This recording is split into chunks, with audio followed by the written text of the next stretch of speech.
The Nature of Predators, Part 5, by Space Paladin 15. Memory Transcription Subject, UN Secretary General Elias Meyer. Date, Standardized Human Time, July 13, 2136. The 2136 Climate Change Summit was the latest in an ongoing saga, complete with the usual finger-pointing and empty promises. The United Nations had taken on a role as central world government following the satellite wars of the late 21st century.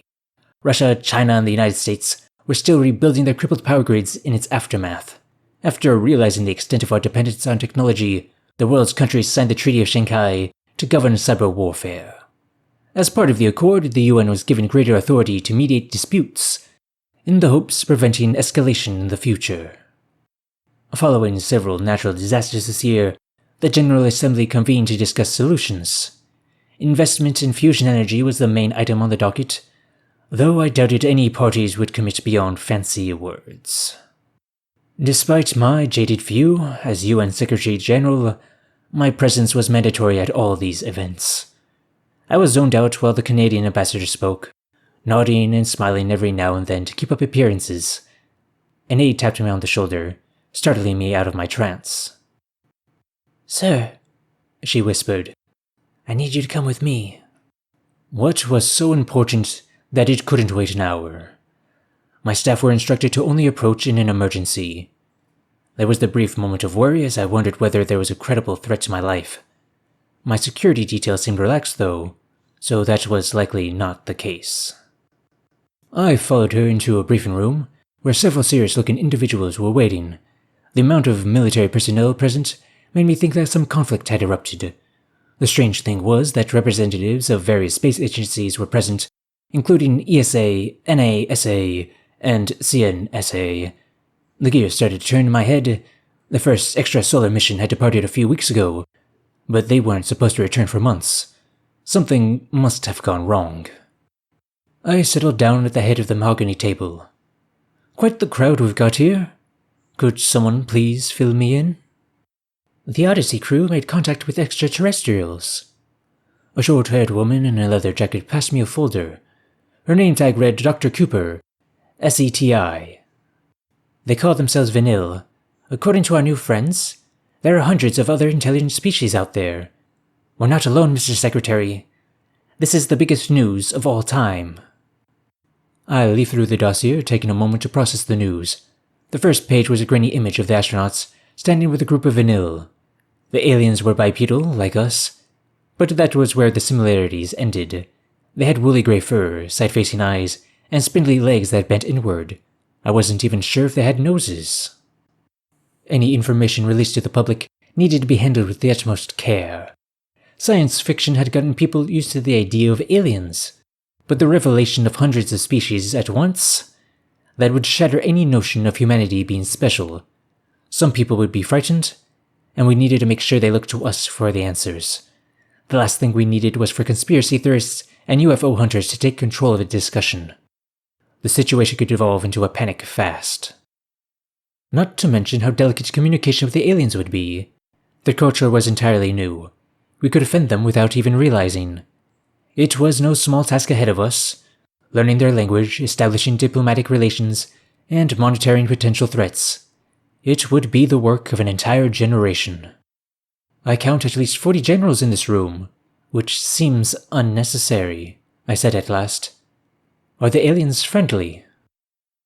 Dr. Kumper frowned. "It's not so simple, I'm afraid." "What do you mean? That shouldn't be a hard question." I had been expecting a yes, not a non-committal reply. My heart sank as her implication hit me. Either they're friendly, or they're hostile. "The aliens are friendly, except for one species.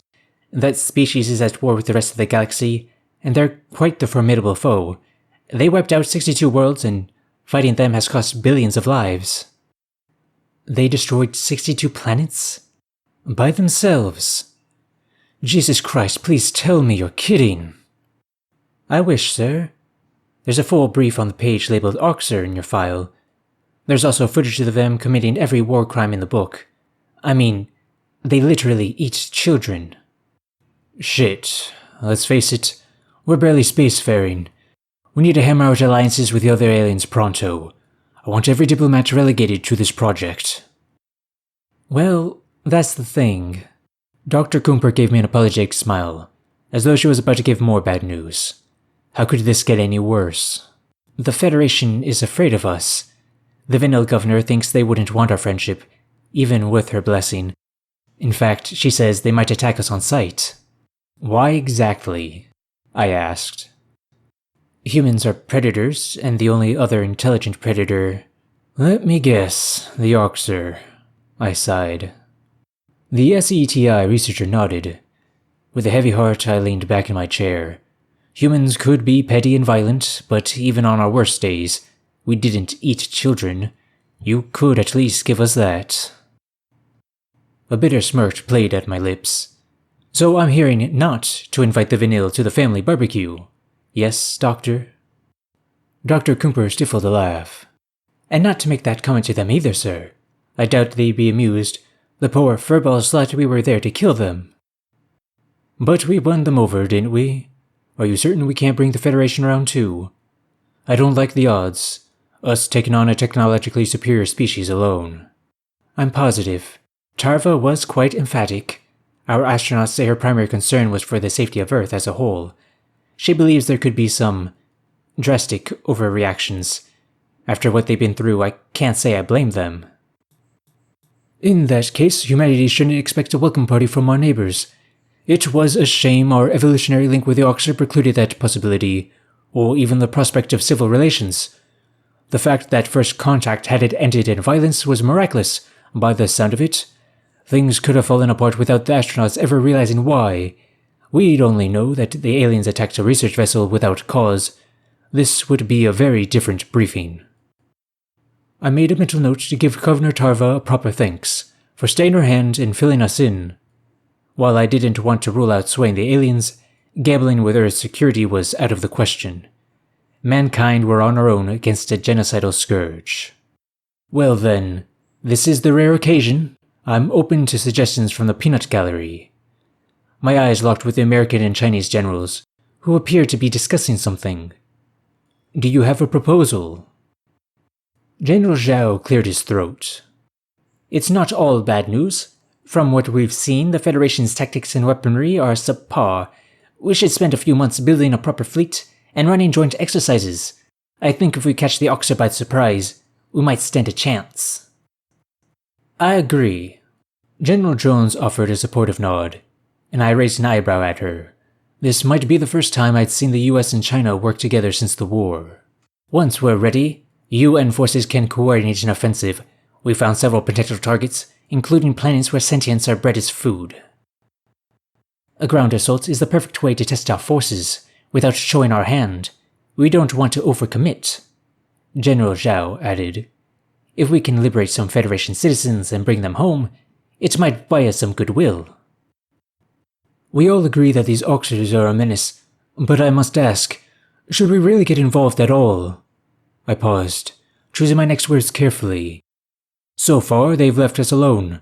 By launching an attack, we'll be announcing our presence to those monsters. We drag Earth into a galactic war and risk untold human lives.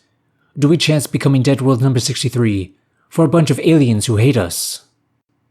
In my opinion, they'll come for us eventually. We either fight them now, or we fight them later. General Jones replied.